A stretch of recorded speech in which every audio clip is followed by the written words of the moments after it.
সেনাবাহিনী যদি ব্যারাক ফেরত না যায়, সেনাবাহিনী মনে হয় আপনার কথাবার্তাগুলো খেয়াল করে। তাদের শুভবুদ্ধির উদয় হলে খেয়াল করবে যে আমাদের এই রাগ, আমাদের এই ক্ষোভ কেন। কারণ সেনাবাহিনীকে তার সম্মান রক্ষার্থেই তার কাজ করে যেতে হবে তাকেই, সেই জন্য এগুলো আমি বলি। সেনাবাহিনীকে যদি আপনি গরুর আটির দালাল বানায় ফেলেন, গরুর দালাল, যেটা আমরা খবরে শুনতে পাচ্ছি, আপনি বিশ্বাস করেন মানে সেনাবাহিনীর প্রতি যে আমার মিনিমাম শ্রদ্ধাবোধ, সেটাও এখন নষ্ট হয়ে যেতে যাচ্ছে। সেনাবাহিনীর প্রতি আমার ক্ষোভ থাকতে পারে, রাগ থাকতে পারে, আমি তাদের ক্রিটিক হতে পারি, কিন্তু তাদের প্রতি তো আমার সম্মান থাকবে। কারণ আমার দেশের, একটা দেশের নিরাপত্তা দেয় দেয়ার যে প্রতিষ্ঠান সরকার, সেটা হচ্ছে ব্যাকবোন। আমাদের নিরাপত্তার ব্যাকবোনটা হচ্ছে সেনাবাহিনী, কোনো সন্দেহ নেই। আমি তো গিয়ে যুদ্ধ করবো না, আমি তো সীমান্তে গিয়ে যুদ্ধ করবো কখন? যখন আমার সেনাবাহিনীরা ফেল করবে, আমার দেশ মাতৃকা বিপদে পড়বে, তখন অবশ্যই আমি যাব। কিন্তু তার আগে তো আমার নিয়মিত বাহিনী যাবে, বা আমি তার সাথে যাব। তাকে ছাড়া তো আমি, আমার ধরেন কালকে কোনো দেশ আমার দেশকে আক্রমণ করলো, আমি তো আমার সেনাবাহিনী ছাড়া আমরা সেই যুদ্ধে জিততে পারবো না। কারণ আমি তো প্রশিক্ষিত নই। আমি আমার জজবা দিয়ে তার সাথে আমি যেতে পারি, কোনো সন্দেহ নেই যাবো। আমাদের যেতে, আমার দেশ রক্ষা করতে অবশ্যই সেনাবাহিনীর সাথে আমরা কাঁধে কাঁধ মিলিয়ে লড়বো, কোনো সন্দেহ নেই। এমনকি তাদের যদি মেরে ফেলে, আমাদের সাধারণ জনগণ মৃত্যুর জন্য প্রস্তুত থাকে, কোনো সন্দেহ নেই। কিন্তু সেই সেনাবাহিনীকে যখন শুনি যে তাদের নাকি গরুর দালালদের সাথে হাটে বসাবে, আজকের নিউজে এসেছে, আমি কেন তার সমালোচনা করবো না? সে তার নিজের সম্মান কতটুকু নিচে নামিয়ে ফেলেছে। আমার ভাবির পোলারা তাদের কানে ধরে ঘোরায়, ভাবির পোলারা তাদের কাঁধে চড়ে ঘুরে। আরেকজন আছে টাকলা ফুয়াদ নাকি ব্যালিস্টার নাকি বালিস্টার, সে সেনাবাহিনী ডিজিএফ এর অফিসে ইট খুলে নিতে চায়। আমি তো সমালোচনা করি, তারা তো খুলে নিতে চায়, তারা কুকুর বলে সেনাবাহিনীকে। আমি তো এখন পর্যন্ত যত সমালোচনা, আমার সেনাবাহিনীকে তো, আমার প্রিয় সেনাবাহিনী কুকুর বলি নাই, বলছি তাদের গাদ্দার বলেছি। যারা গাদ্দারি করেছে তাদের তো কুকুর তো ভালো, কুকুর তো গাদ্দারি করে না। এরা কুকুর বলেছে, এরা ডিজিএফ এর অফিসের খুলে নিবে, এরা ওয়াকারকে ধরে আনবে, এগুলো বলেছে তারা। তারা ক্যান্টনমেন্ট চালিয়ে দিবে, ক্যান্টনমেন্ট দখল করবে বলেছে। আমরা কিন্তু তা বলি নাই।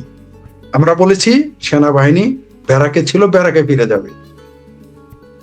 হঠাৎ করে সেনাবাহিনী, এদের কপালে শনি আছে, যেটা আপনার সাথে আগেও চ্যালেঞ্জ, যদি তারা আমার বক্তব্য শুনে থাকে তাহলে ধন্যবাদ তাদের, বা কেউ আমার বক্তব্য তাদেরকে পৌঁছা দেয়, তাও আরো ধন্যবাদ। তারা যদি না ফিরে যায়, এদের মিশন আগামী ডিসেম্বর মধ্যে তারা ফিরে না গেলে আপনি নিষেধ থাকেন এদের মিশনে। ওই ওই তারা যাদের হয়ে এখন বাংলাদেশকে মুসলেকা দিতে সহযোগিতা করেছে, তাদের পক্ষ, তারাও তার পক্ষ নিয়ে তার মিশন রক্ষা করতে পারবে না। সারা বাংলাদেশের সেনাবাহিনীর উপরে সবচেয়ে বেশি নজরদারি চলতেছে, এটা কি তারা জানে? এই খবর তারা জানে না। আমি চাই না আমার দেশের সেনাবাহিনী মিশন বন্ধ হয়ে যাক এই বাটপারি করার জন্য। এরা তো বহু ব্যবসা বাণিজ্য করে, মানে এদের কপালে শেষে মিশনটা কেটে যাবে যদি তারা ব্যারাকে ফিরে না যায়। ব্যারাকে বরং উল্টো তারা বলতেছে প্রশাসনের সাথে তারা কাজ করবে, সিভিল প্রশাসনের সাথে। কেন আপনারা না বলেন ব্লাডি সিভিলিয়ান? এখন ব্লাডি সিভিলিয়ানদের সাথে আপনারা ব্লু ব্লাড আলারা কাজ করবেন, আপনাদের ইজ্জত খতরেমে যাবে না? আপনারা যখন আমার ভাবির পোলা নাহিদকে কাঁধে নিয়ে ঘুরেন, তখন আপনাদের ইজ্জত যায় না? আপনারা যখন জামাতের অফিসে গিয়ে সেনাবাহিনী পোশাক করে মিষ্টি খান, আপনাদের বাংলাদেশের সেনাবাহিনী পোশাকের উপরে পা দিয়ে যখন জঙ্গলি মোল্লারা নামে ওয়ালবে, তখন আপনাদের ইজ্জত যায় না? আজকে তাহলে ব্লাডি সিভিলিয়ান বলে গালি দিলেন, সেই ব্লাডি সিভিলিয়ানদের তো কাঁধে নিয়ে আপনারা ঘুরেন। আমরা তো দেখলাম কিভাবে জঙ্গিদের আপনারা পাহারা দিলেন। আমরা তো দেখলাম কিভাবে একটি দেশকে আপনারা ভিন্ন একটি দেশের কাছে বর্গা দিয়ে দিলেন। আমরা তো দেখলাম এই সেনাবাহিনী, যে সেনাবাহিনী তাদের কথা ছিল আমাদের রক্ষা করে। বাংলাদেশের মানুষগুলোও দেখেন কত বড় হিপোক্রেট। ওই বুরখানা ভাসু নাকি কি যেন একটা দেশের নাম, কি যেন একটা সেনাবাহিনীর বয়ান দেখি বাজায়, আফ্রিকার এক তরুণ সেনা, 35 বছর হয়নি, তার বয়ান বাজায় দেখি, ইব্রাহিম রাউরে না কাউরে এরকম নাম, তার বয়ান দেখি সবাই বাজায়। তো এরকম বাংলাদেশের সেনাবাহিনী সেই ভূমিকা নেয় না কেন? এখানে তো আমরা উল্টা দেখি, ওই ইব্রাহিম রাউরে না কাউরে তার উল্টা ভূমিকা, অর্থাৎ দেশকে আরেকজনের কাছে হাতে তুলে দিল রক্ষা না করে। কিন্তু আমরা তো কোনো বক্তব্য দেখতেছি না তাদের, বরং উল্টা কি দেখলাম? প্রথমে তারা 1 সপ্তাহ 3 দিন নাকি 72 ঘন্টা হয়েছে, তারা বলেছে আমরা সিভিল প্রশাসনের সাথে মাঠে একযোগে কাজ করবো। তোমার আসতে বলছে কেন? যার কাজ তারই সাজে, অন্য করলে ঝাঁঝর বাজে। আমরা কি বলেছি যে আমরা গিয়ে ফাইট করতে যাব? সিভিলের প্রশাসন তো এটা বলে নাই। সিভিল প্রশাসন কি এটা বলেছে? বলেনি। তারা হঠাৎ করে এই কাজ করা কেন তাদের মন চায়? শেষে আজকে দেখলাম গরুর হাটের দালালিতে নামাবে সেনাবাহিনীকে। তো এখানে এখন গরুর হাটের দালালিতে যদি সত্যি সেনাবাহিনী নামে, আমি বাংলাদেশ সেনাবাহিনীর সমালোচনা নিজেকে বাদ দিব। কারণ কি, তখন তারা সমালোচনার যোগ্য থাকবে না। কারণ গরুর হাটের দালালদের নিয়ে তো আমি সমালোচনা করতে পারি না। রিয়েলি আপনাকে বললাম, এই যে আমি একমাত্র ব্যক্তি যে স্ট্রেট সেনাবাহিনী নিয়ে সমালোচনা করি। যতই সাফা মারুক, যত বড় বুদ্ধিজীবী, যত বড় নেতা খেতা থাকুক, এইভাবে কেউ বলে না, আমি বলি এবং বলবো। কিন্তু যদি গরুর হাটিতে নামানো হয়, গরুর দালালদের সাথে সেনাবাহিনীকে নামানো হয়, আমি ওই দিন থেকে সমালোচনা করা বাদ। এটা সবসময় আমাদের অভিজ্ঞতা, সেনাবাহিনী যখন দীর্ঘ সময় যদি থাকে, রাস্তায় থাকে, ওরা তো আমাদের সমাজেরই অংশ, আমাদের ফ্যামিলি মেম্বার। রাস্তায় যদি থাকে, রাস্তার নানা কিছুর সাথে তারা জড়িত হয়ে যায়, এবং জড়িত যে হয়ে গেছে এমন অনেক অভিযোগ কিন্তু আমরা পাই, যেটা আমাদের সেনাবাহিনীর ব্যাপারে পাওয়ার কথা না। আর সর্বশেষ আপনি দেখেন, সর্বশেষ যে বলা হয়েছে যে জুনের মধ্যে যাবে বেরাক, এটা আইএসপিআর কিন্তু অফিসিয়ালি কোনো কিছুই কিন্তু এখন বলতেছে না। সেনাবাহিনী জুন মানে এই যে আজকে এটা মে, আগামীতে জুন, এটা বলতেছেন? হ্যাঁ, তাই এটা বিশ্বাস করতে হবে আমাদের। যাক, যদি জুনের মধ্যে, আমি তো তাদের ডিসেম্বর, তাদের আমি মার্কিং করে দিয়েছি, ডিসেম্বরের মধ্যে যদি ফেরত না যায়, ডিসেম্বর 1 তারিখের মধ্যে, এদের বিরুদ্ধে আমাদের দুর্বার আন্দোলন হবে। তারা যদি জুনে চলে যায়, ভালো, আরো ভালো। শুভবুদ্ধির উদয় যদি হয়, চলে যায়, কিন্তু আমার মনে হয় না। কারণ খলদের ছলের অভাব হয় না। আবার কোন ছলে চলে আসবে? গরুর হাটির লোক যারা, গরুর হাটের দালালির যারা করতে নামতেছে সেনাবাহিনী, তাদের নজর কত নিচে চলে গেছে। আর যাবে না কেন? আদম ব্যাপারী ইউনুস হয়ে গেছে। যে ইউনুস ডক্টরেট, যে ইউনুস অধ্যাপক, যে ইউনুস গ্রামীণ ব্যাংকের মালিক না ফালিক কি যেন, তারপরে আবার নোবেল প্রাইজ পেয়েছে, বাংলাদেশের প্রধান ব্যক্তি হয়ে গেল। তারপরেও দেখলাম সে আদম ব্যাপারীর লাইসেন্স করা বন্ধ করে নাই। নজর এত ছোট যে সেই দেশের সেনাবাহিনী গরুর হাটিতে যাবে না, কোথায় যাবে? এরা যারা বলছে গরুর হাটিতে যাবে, গরুর দালালদের সাথে থাকবে, তারা বুঝি জুনে যাবে? আপনি এটা বিশ্বাস করেন? এবং এই ওদের যে সর্বশেষ দরবারের যে মিটিং, ওইখানেও আলোচনা হয়েছে, সামাজিক যেমন এটা আসছে যে সবাই মনে করছে সেনাবাহিনী দরকার হচ্ছে আওয়ামী লীগকে ঠেকানোর জন্য। সেনাবাহিনী উঠে গেলে আওয়ামী লীগ চলে আসবে, এর জন্য সবাই সেনাবাহিনীকে চাচ্ছে, মাঠে চাচ্ছে, যাতে আওয়ামী লীগ আসছে না পারে। তাহলে বিষয়টা কি দাঁড়াইলো? তাহলে যারা বললো বাংলাদেশ আওয়ামী লীগ 100 বছরের ক্ষমতায় আসবে না, আমার ভাবির পোলারা শুরুই করে 10 বছর আগে আওয়ামী লীগ ক্ষমতায় আসবে না, পলাতক লীগ আর কোনোদিন আসবে না, যে সরকার পালিয়ে যায় আর কোনোদিন ফিরবে না, আওয়ামী লীগ দেশে নাই, ছাত্রলীগকে কেউ পছন্দ করে না, যুবলীগ নাই, ইত্যাদি ইত্যাদি। আমরাও নাকি গোপনে, আত্মগোপনে আছি। তাহলে সেনাবাহিনী কেন লাগবে? তারাই যদি বলে, আমরা তো এই কথাই বলতে চাই। এই কথাটাই তো আমরা বলেছি যে সেনাবাহিনীকে রাখা হয়েছে এই সরকারকে পাহারা দেওয়ার জন্য, এই মুসলেকা সরকারকে পাহারা দেওয়ার জন্য। বাংলাদেশ সেনাবাহিনী তো এখন না, এখন একটা ওয়াকার বাহিনী, পাকিস্তানের সাব কমিটি এটা আর কি। এটা তো বাংলাদেশ সেনাবাহিনী নেই এখন, এখন পাকিস্তানের সাব কন্ট্রাক্টরে নিয়েছে বাংলাদেশের সেনাবাহিনী। এই বাংলাদেশের সেনাবাহিনী ওয়াকারের বাহিনী এখন, এখন আর আমাদের বাংলাদেশের সেনাবাহিনী।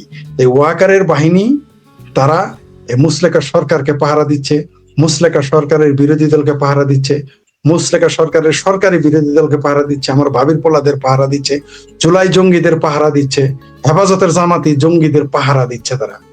তো সেই জন্য তারা তো ভয় পাবেই, কারণ এরা চলে গেলেই সেনাবাহিনী আমাদের মুক্তিযুদ্ধের মাধ্যমে সৃষ্ট সেনাবাহিনী, সেই সেনাবাহিনী জাতির পিতা বঙ্গবন্ধু ভাস্কর্যটাকে সেই কিন্তু ভাঙ্গায় নেতৃত্ব দিয়েছে। এটা মনে করে দেওয়ার জন্য ধন্যবাদ যে তারা নিজের হাতে ভেঙেছে। শুধু তা না, তাদের যে সেনাবাহিনীর যে বীর, তার পুরস্কার প্রাপ্ত বা যারা খেতাব প্রাপ্ত, তাদের কিন্তু ভাস্কর্য সেনাবাহিনী ভেঙেছে, আমরা দেখেছি। 32 নম্বর তো ভেঙেছেই, তাদেরটাও তারা ভেঙেছে, এটা আমরা দেখেছি। তো ভাঙবেই তো, কারণ এই সেনাবাহিনী আপনি বলেন না মুক্তিযুদ্ধের মাধ্যমে মুরব্বী, আমরা কিন্তু এই মুক্তিযোদ্ধাদের যাই, এই সেনাবাহিনী মুক্তিযোদ্ধাদের কিন্তু জামাতের সাথে গাইঠি বিরিতে দেখতেছি। একজন অলরেডি ঘোষণা দিয়ে মেজর আখতারুজ্জামান জামাতে চলে গেছেন, কর্নেল ওলি আশপাশ দিয়ে ঘুরে। এগুলো তো গুপ্ত ছিল, আর গুপ্ত কত আছে আমরা তো জানি না। সেনাবাহিনী, বাংলাদেশের পুলিশ বাহিনী সর্বপ্রথম আক্রান্ত হয়েছে। পুলিশ বাহিনীর উপরে সবচাইতে বেশি 71 নির্যাতন শুরুই হয়েছে তাদের উপর দিয়ে, এবং সেই পুলিশ বাহিনীকে আবার 2024-এর 5ই আগস্টের সন্ত্রাসীরা জ্বালিয়ে পুড়িয়ে দিয়েছে। সুতরাং সেনাবাহিনী কত নাম্বার দিয়েন না। সেনাবাহিনী যদি মুক্তিযুদ্ধের পক্ষে থাকতো তাহলে তো মিশরের মতো হতো, এখানে মৌলবাদী শক্তিকে উচ্ছেদ করে দিত, স্বাধীনতা বিরোধী শক্তিকে উচ্ছেদ করতো। আমরা তো উল্টা দেখতেছি, সেনাবাহিনী যদি মুক্তিযুদ্ধের মাধ্যমে গড়ে উঠে থাকে এই বাংলাদেশের ওয়াকার বাহিনী, তাহলে বঙ্গবন্ধুকে হত্যা করতেছে কারা? খোদ জিয়াউর রহমান যে সেনাবাহিনীর ভিতর থেকে এসে তাকে মেরে ফেলেছে কারা? তাকে তো আপনি মারেন নাই, আমরা মারি নাই। জিয়াকে কে মেরেছে? আওয়ামী লীগ মেরেছে? ভারত থেকে শুভেন্দু অধিকারী এসে মেরেছে? এই ফেসবুক লাইভে এসে বর্তমানে জামাতে যোগ দেওয়া মেজর আখতারুজ্জামান বলেছেন, খালেদা জিয়ার প্রায় প্রধান উপদেষ্টাদের একজন, খালেদ বিএনপির চেয়ারপারসন উপদেষ্টা মেজর আখতারুজ্জামান বলেছিলেন জিয়াউর রহমানকে জামাতিরা মেরেছে, জিয়াউর রহমানকে জামাতের রুকনেরা মেরেছে। মেজর মঞ্জুর জামাতের রুকন ছিল, লাইভে এসে আমার সাথে তিনি এটা বলেছেন। এমনকি এই কথাটা আবার রিপিট করেছে অন্যভাবে মুক্তিযোদ্ধা ফজলুর রহমান, বীর মুক্তিযোদ্ধা, তিনি বলেছেন যে 71 সালে জিয়াকে পেলেও যে জামাতিরা মেরে ফেলতো। অবশ্য বিএনপিরা তা বিশ্বাস করে না, বিএনপিরা মনে করে যে তাদের খালাতো ভাই হচ্ছে জামাত, শিবির। আর বিএনপির আইনমন্ত্রী বলেছে, বিএনপির এই মুসলেখা সরকারের, যে জামাত বিএনপি একই বাপ, দুই বাপের এক পোলা। তো সেই দুই বাপের এক পোলা জামাতি পোলাদের পাহারা দিচ্ছে ওয়াকার, আপনি তাকে কি করে বলেন মুক্তিযুদ্ধের মাধ্যমে আমাদের তৈরি এই সেনাবাহিনী? আমি সে বিশ্বাস করি না। তাহলে আজকে জয় বাংলা নিষিদ্ধ হতো না, তাহলে আজকে আওয়ামী লীগ নিষিদ্ধ হতো না, বঙ্গবন্ধুর ভাস্কর্য ভাঙা হতো না, তাহলে জঙ্গিরা 5 জুলাইয়ের 5 তারিখে ছাড়া পেত না। আমি বিশ্বাস করি না যে বাংলাদেশ এই সেনাবাহিনীর প্রধান দায়িত্ব পেয়ে সবার আগে গেছিলেন বঙ্গবন্ধুর 31 নম্বরে গেছিলেন তিনি। ওইখানে বঙ্গবন্ধুর প্রতিকৃতিতে ফুল দিয়েছিলেন, এরপর টুঙ্গিপাড়ায় গিয়েছিলেন তিনি। এবং এই সেনাবাহিনী এই গত ইলেকশনটা বাংলাদেশে বঙ্গবন্ধুর দলটাকে বাইরে রেখে ইলেকশন হলো, আর সেনাবাহিনীর প্রধান দরবার হলের মিটিং এ বলেছেন এই ধরনের দেশের ইতিহাসে এত চমৎকার নির্বাচন আর আগে কোনোদিন হয় নাই। আমি আগে জানতাম যে শুধু মৌলবীরা মিছা কথা বলে কয় আর মিছা কথা কয়লো রাজনীতিবিদরা, এই প্রথম জানতাম। আকাম কুকাম এরা করে, খুনোখুনি করে জানি, কারণ তাদের কাজই তো খুনোখুনি করা, মারামারি কাটাকাটি করা। বন্দুক তো তাকে তো বন্দুক পাখি মারার জন্য দেওয়া হয়নি, এরা তো পাখি মারার যোগ্যতা নাই। তাই কখনো বঙ্গবন্ধু জাতির জনককে হত্যা করে, যিনি বাংলাদেশ বানিয়েছে, কখনো তার দলেরই তার প্রধান জিয়াকে হত্যা করে। এতে তার কাজ নাই, কাজ না থাকলে খই বাজে। এরা তো কোনোদিন যুদ্ধে কোনোদিন গিয়ে তো একটা পাখি মারতে পারবে না। আপনি লিখে রাখেন, বাংলাদেশের সেনাবাহিনী রিটায়ার্ড আর্মি অফিসাররা চাপা মারে না, 4 দিনে কলকাতা দখল করবে, 7 দিনে 7 সিস্টার, 10 দিনে দিল্লি, তাই না? এগুলো গল্প মারে না রিটায়ার্ডেরা, যারা রানিং আছে, যারা মানে এই মুহূর্তে চাকরিরত, যুদ্ধে একটা পাখিও কোনোদিন মারতে পারবে না। কারণ এদের সারাদিন চিন্তা হইলো যে হিজবুত তাহরির কিভাবে দেশে প্রতিষ্ঠিত করবে, কিভাবে মুক্তিযুদ্ধের বিরোধিতা করবে, এগুলো তাদের চিন্তা। তাদের চিন্তা ওগুলো না, আমরা দেখেছি তাদের কার্যকলাপে, আমরা এগুলো নিয়মিত লক্ষ্য করতেছি। কারণ আপনি কে, আমি কে, আমাদের কার্যকলাপের আমাদের যে ফিরিস্তি আছে কাজে, সেগুলো যাচাই বাছাই করলে তো বোঝা যায় এরা পাখি মেরেছে কোনোদিন না, করতে পারবে এরা। তাই তারা এগুলো আকাম করে। আর যে সুন্দর মিথ্যা কথাটা বললো, ইতিহাসে নাকি সবচেয়ে ভালো নির্বাচন, বাংলাদেশের সবচেয়ে বড় দলটি নিষিদ্ধ করা যদি ইতিহাসের ভালো নির্বাচন হয়, তাহলে আগামীতে যখন আমরা নির্বাচন করব জামাত এবং হেফাজত এবং বিএনপিকে নিষিদ্ধ করে, সেটা তো ইতিহাসের আরেক ঐতিহাসিক নির্বাচন আমরাও করবো। তখন যেন দেখবো আমরা কে কি বলে। তখন বুদ্ধিজীবীরা কি হলে, একটা বাংলাদেশের বাঙ্গ বুদ্ধিজীবীদের এই কথা প্রতিবাদ করতে দেখেছেন নির্লজ্জ, বেহায়া, বেলাজ এবং সুবিধাবাদী বুদ্ধিজীবীদের এই কথা প্রতিবাদ করতে দেখেছেন একটা বাক্য লিখতে, মুরুদে তাদের কোলায় নাই। কিন্তু শেখ হাসিনা, বঙ্গবন্ধু, আওয়ামী লীগ 71 নিয়ে আওয়ামী লীগ ক্ষমতায় থাকতেও যখন আওয়ামী লীগ 17 বছর কথা বলতে দেয় নাই, পেশাব করতে দেয় নাই, বদবায়ু ত্যাগ করতে দেয় নাই, তখনও কিন্তু তারা টিভি চ্যানেলে এসে গালাগালি করেছে। কিন্তু এখন তাদের মুরুদে কোলাইতেছে না সেনাবাহিনীর এই বাক্যের বিরোধিতা করা, যে ইতিহাসের এটা কিভাবে সুষ্ঠু নির্বাচন হলো। এত বড় একটা ডাহা মিথ্যা কথা বলে গেল এই ওয়াকার সেনাপ্রধান বললে বলবো এখন, কারণ হইলো মিলিটারি প্রধান, তার এই হিম্মতটা কেমনে হইলো। এখন তার কথা, এখন একটা বুদ্ধিজীবীর মুরদে আর কোলাইতেছে না বলতে। এই দেশে বুদ্ধিজীবীরা আরো কার কথা কি বলবো, কয়জনের কথা বলবো, এদেশে বুদ্ধিজীবীর ওইরকমই। সেই জন্য আজকে এই কথাটা বলতে পেরেছি। একজন বুদ্ধিজীবী এই রাশেদ আল মাহমুদ তিতুমির, তার উত্থান ঘটেছে মার্কিন সাম্রাজ্যবাদের সমালোচনা করে বদরুদ্দিন উমরের সংগঠনের হাত ধরে। তিনিও আজকে বলেছেন এই বাণিজ্য চুক্তিটা, বাণিজ্য সম্মান দেখানো উচিত, শ্রদ্ধা দেখানো উচিত এই বাণিজ্য চুক্তিটা। কে বলেছেন এটা? আর একটু নামটা বলেন, দর্শক জানো। রাশেদ আল মাহমুদ তিতুমির। ও বাপরে, এত বড় বীর চিঙ্কুবাম! হ্যাঁ, আমরা তো দেখেছি তো। শুধু তাই না, ওই ইয়ার আবার আরেকজন বলছে যে এই চুক্তিতে ভালো কিছু আছে, আমাদের দেখতে হবে। আরেকজন বলছে এটা, আমরা আবার বলছে আমরা এটা বাদ দিতে পারবো না। সিংহবামেরা দালালি করবে যারা, তারা তো এগুলো পাবে। এখন আমেরিকা খুব ভালো হয়ে গেছে। আওয়ামী লীগ আমলে দেখুন কি চেঁচামেচি, বাবা রে বাবা, মার কি সাম্রাজ্যবাদের বিরুদ্ধে, কি তাদের গলা! এখন সেই গলা কোথায় গেছে? সেই গলার ভিতরে কলা ঢুকিয়ে দিয়েছে কারা, যে থেমে গেছে। মানে এর এই দেশের সিংকুবামেরা যে কত বড় ভণ্ড! 2024-এ শুধু জামাত, হেফাজত, সেনাবাহিনী বা আওয়ামী লীগের ভিতরে থাকা গুপ্ত সুপ্ত এদের আমরা চিনতে পেরেছি তা না, আমরা এইবার বামদেরও চিনতে পেরেছি। এরা কত বড় ভণ্ডের বাচ্চা ভণ্ড, এরা কত বড় নিমুখ হারাম, এরা কত বড় বদমাইশ। এরা আসলে জামাত না করিতে পারিয়া তাহারা চক্ষু লজ্জায় তাহারা বামপন্থী হয়, প্রমাণ হয়ে গেছে এবার। বাংলাদেশে যেগুলো বামপন্থী, শুধু বাংলাদেশ না, ভারতের বামপন্থীরাও সরাসরি তারা হিজবুল্লাহ, হামাস, তারপর আপনার কাশ্মীর জঙ্গি হইতে না পারে ভারতে বাম হয়, আর তার মাওবাদী হয়। আর বাংলাদেশে হলো আপনার চক্ষু লজ্জায় তারা, মানে যেহেতু তারা ব্যক্তি জীবনে নাস্তিক, জামাতে সরাসরি যাইতে পারে না, নামাজ পড়তে হবে, টুই পড়তে হবে, গাঁজা খাওয়া যাবে না, বিপদে পড়ে যায়। আকাম কুকাম করতে পারবে, মাদ্রাসায় বলাৎকার করতে পারবে, 4টা করে বিয়ে করতে পারবে, সমস্যা নাই। কিন্তু তারা এখন নামাজ পড়তে হবে, মসজিদে যেতে হবে, এটা তারা যাবে না। তাই তারা তখন যায় বামপন্থী হয়। তো এই বামপন্থীরা তো এরকম, এই জন্য সিরাজুল ইসলাম চৌধুরী, সরি উনি এটা কে বলেছেন আমার মনে নাই, যে লাল পতাকা জসিমউদ্দিন মন্ডলের কাছ থেকে শুনতাম, যে কমরেড জসিমউদ্দিন মন্ডল অত্যন্ত শ্রদ্ধাভাজন ব্যক্তি। এরা বাম, আর এই সকল সিংহ বাম। তিনি বলেছিলেন যে লাল পতাকা দিয়ে লাল পতাকা ঠেকাইতে হয়, এবং তাই ঠেকাচ্ছে। তাই এরা কিসের মার্কিন সাম্রাজ্যবাদের কথা বলে? মোহাম্মদ ফানুমাদের সব মার্কিন দালালি, ফটিলা মটিলা সিংহ বাম, বাংলাদেশের যত সিংহ বাম প্রত্যেকটা পোলাপান আমেরিকায় আছে, নাহলে আমেরিকার দালালি করে। এরা হলো অরিজিনাল আমেরিকার দালাল। এবং আমেরিকার দালালিতে সিংহ বাম আর জঙ্গিবাদী মৌলবাদীরা, মোল্লারা দুইজনে খালাতো ভাই হয়ে যায়। তলে তলে ফরিদ ভাই, গত 2 দিন আপনার পোস্ট গুলো আমরা খেয়াল করতেছি। পশ্চিমবঙ্গের নির্বাচনটাকে আপনি খুব ফলো করেছেন, সুমনের ডিগবাজিটাকে আপনি উল্লেখ করেছেন, এবং আপনি এই প্রশ্ন তুলেছেন। এটা শুনে বলেছে এটা, এখন কি সে কলকাতায় ফিরতে পারবে? আর কলকাতায় একজন হুজুরকে দেখে আসি আমরা। আমরা কোনো রাজনৈতিক দলের নেতার মতো বলি না যে গলা কেটে দেবো, আমি আমার মনোনয়নপত্র ছেড়ে দেবো, ঠিক আছে? আমরা ওরকম বলি না। আমরা বলছি বিজেপিকে যদি উৎখাত না বাংলা থেকে করতে পেরেছি, বাংলা ছেড়ে দেবো, চ্যালেঞ্জ করছি। তারা চলে যেতে বলেন পাকিস্তান, তো পেয়ারা পাকিস্তানি হয়। আফগানিস্তানের টুপি দেখেছেন তো, আফগানি টুপি হয়। তারা আফগানিস্তান চলে যেতে বলেন, নাহলে পাকিস্তান। জাতে মাথা তালে ঠিক, বাংলাদেশও আসবে না। পাকিস্তান আফগানিস্তান তো দূরের কথা, জানে ওইখানে গেলে না খেয়ে মারা যাবে। ওই যে শরীরে চিকচিক করতেছে না, ওই চিকচিকা থাকবে না, না খেয়ে মারা যাবে। বাংলাদেশে আসলে হাফ না খেয়ে থাকবে, লাথি উষ্টা খাবে। ওই ভারত এরা ছাড়বে না। আমরা 47-এর ইতিহাস যদি পড়ি, যারা মুসলিম লীগ করতো, যারা পাকিস্তান চেয়েছিল, পাকিস্তানের জন্য আন্দোলন করেছে, তারাও পাকিস্তান দেয় নাই।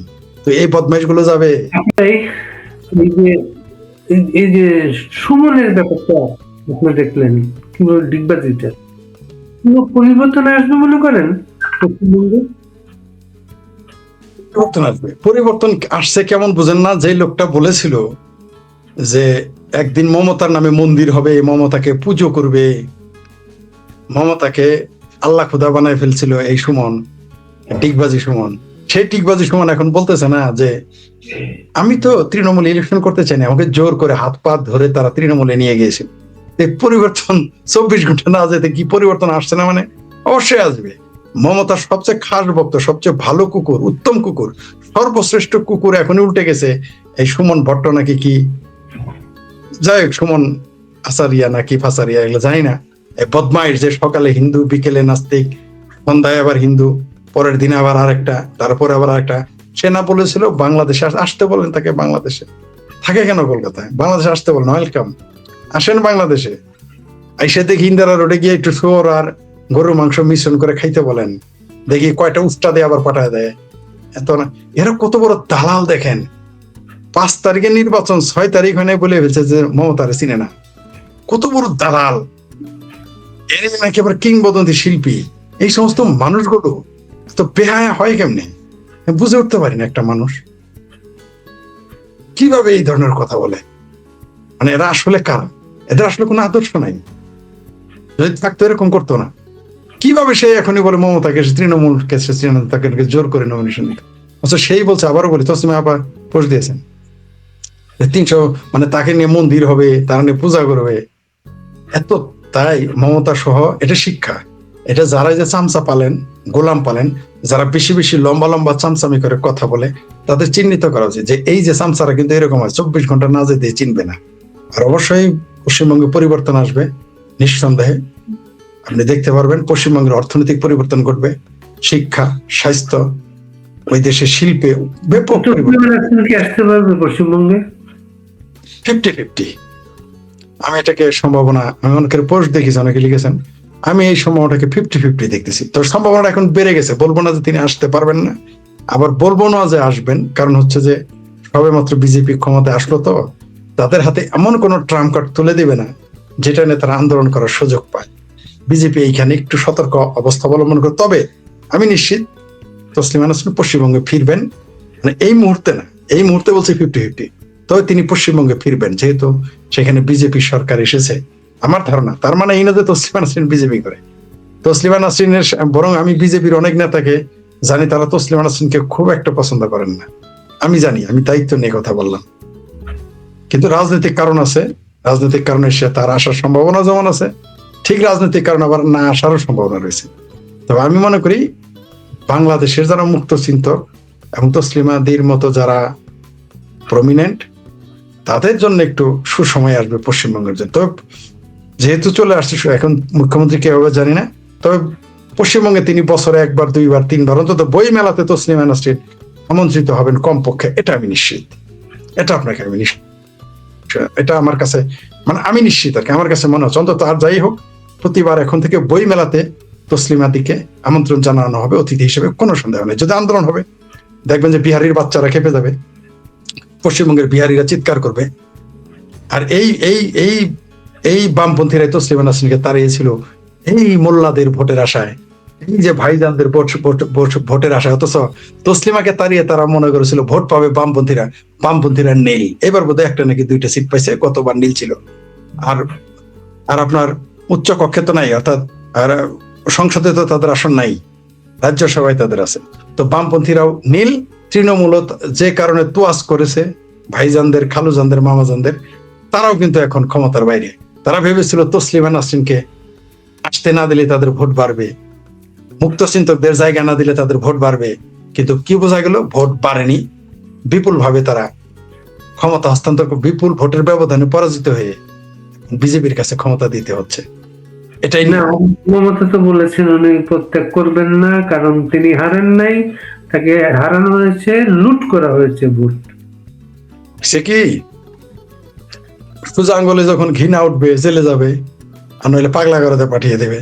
এই সমস্ত এইরকম একটা মেন্টাল, এরকম একটা স্বৈরাচার, যাকে পশ্চিমবঙ্গের মানুষ ভোট দিয়ে এতদিন ক্ষমতায় রেখেছিল, মানসিকভাবে বিকারগ্রস্ত। ক্ষমতা, মানে ক্ষমতার প্রতি কিরকম তার মোহ, কিরকম তার মানে আকাঙ্ক্ষা, কিরকম অসভ্য। বাংলা ভাষা, আমাদের জানার ভাষায় বলতে হয় ফাত্রা। কিরকম ফাত্রা এবং অসভ্যই তো হলে এই কথাটা বলে সে ক্ষমতা পদত্যাগ করবে না, তার পদত্যাগের জন্য কেউ বসে থাকবে? আমি বুঝে উঠতে পারি না যে ভারতের মতো একটি গণতান্ত্রিক রাষ্ট্রে এরকম একটা স্বৈরাচারের জন্ম, মমতার মতো স্বৈরাচারের জন্ম কিভাবে হলো? যে পরাজয়ের আর বেহায়া বেলাস্ত এরা, আর এদের সাথে যারা থাকে এরা তো খাস চামচ দেখতে দিতে পারতেছে। আমি বুঝতে পারি না, লজ্জা, মিনিমাম একটা লজ্জা থাকা উচিত। ভারতের তার এই বক্তব্যের মধ্যে ভারত কলঙ্কিত হয়েছে। তার এই বক্তব্যের মধ্যে, মমতা বেগমের এই বক্তব্যের মধ্যে, সাইনা ব্যানার্জির বক্তব্যের মধ্যে পুরো ভারতের গণতন্ত্রের সাথে মস্করা করা হয়েছে, এবং সে তার নিজের সাথে মস্করা করেছে। তিনি যে একটা উন্মাদ, ক্ষমতা উন্মাদ একটা মানুষ, মানে এই মানুষ যদি এই নাকি প্রধানমন্ত্রী হতে চেয়েছিল, তাহলে কিরকম ভয়ঙ্কর একটা মানুষ, যে বিপুল হারার পর সে বলে আমি তো ফেল করি নাই। মানে কিরকম একটা, মানে কি বলবো আর আর কি বলবো। তিস্তার পানি কি আসবে মনে করেন? আমি মনে করি আসবে, কারণ এই মমতা ব্যানার্জির ঘাওরামির জন্য আমরা তিস্তার পানি বা জল পাই নাই, দেওয়া হয় নাই, পারি নাই। কেন্দ্রের কোনো আপত্তি ছিল না, কেন্দ্র আমাদের ছাড় দিয়ে দিয়েছে, কিন্তু তিনি আটকে রেখেছিলেন। আমি আশাবাদী যে বাংলাদেশে, তবে শর্ত থাকতে পারে যে এই সরকারের আমলে দিবে কিনা সেটা অনেকে বলবে যে বিএনপি সরকার তো দিবেন, বিএনপি সরকার কয়দিন আর ক্ষমতায় আছে? আপনারা ধোঁয়া দেখলে বোঝা যায় নিচে আগুন আছে। পশ্চিমবঙ্গের শুভেন্দু অধিকারী বা বিজেপির ক্ষমতায় আসার মাধ্যমে, বিজেপির এই ভূমিধস বিজয়ের মাধ্যমে আরেকটা সিগন্যাল দেওয়া হয়েছে, শেখ হাসিনা আসতেছেন। যদিও আমার এই ব্যাপারে অনেকে আওয়ামী লীগ আমার সাথে একমত হবে না, কিন্তু ধোঁয়া দেখেই বোঝা যায় চারদিকে আগুন লেগে গেছে। অবশ্যই এটা প্রভাব পড়বে বাংলাদেশে, সেই জন্য বলেছি অবশ্যই বাংলাদেশে এই রাজ্য সরকারের বাধা দিবে না আমাদের, কারণ ঠেকে রেখেছিল রাজ্য সরকার, মমতা ব্যানার্জি দেয় নেই। তিনি বলেছিলেন যে কোনো মানে বিজেপি যা করবে তিনি তা না করবেন। বিজেপি যদি কালকে মসজিদ বানানো শুরু করে না, মনে করেন বিজেপি কালকে যদি একটা বাবরি মসজিদ বানায় দেয় এই পশ্চিমবঙ্গে, দেখবেন তখনও বিরোধিতা করবে এই মমতা বেগম এবং বামপন্থী। ধরেন কথার কথা একটা আমরা একটা কল্পনা করি, ইমাজিন, আমি কল্পনা বিলা আমার আরেকটা পরিচয় আছে যেটা আমি আজকে বলি, যেহেতু সুযোগ পেয়ে গেছি। আমি কিন্তু খুবই কল্পনা বিলাসী মানুষ। আমি কল্পনার মাধ্যমে সত্যকে নির্ণয় করি। এর মধ্যে অনেক আনসার পাওয়া যায়, এর মধ্যে অনেক প্রশ্ন আসে, এর মধ্যে অতীত ভবিষ্যৎ বর্তমান থাকে, এর মধ্যে অনেক প্রশ্ন উত্তর পাওয়া যায়, উত্তর দেওয়া যায়। যেমন ধরেন কালকে বিজেপি ঘোষণা দিল যে আমরা সত্যি সত্যি একটা বাবরি মসজিদ পশ্চিমবঙ্গে বানাই দিব। সবার আগে বিরোধিতা করবে বামপন্থীরা, তারপরে যে দলটা বিরোধিতা করবে সেটা তৃণমূল। অর্থাৎ বিজেপি যা করবে ওরা তার বিরোধিতা করবে।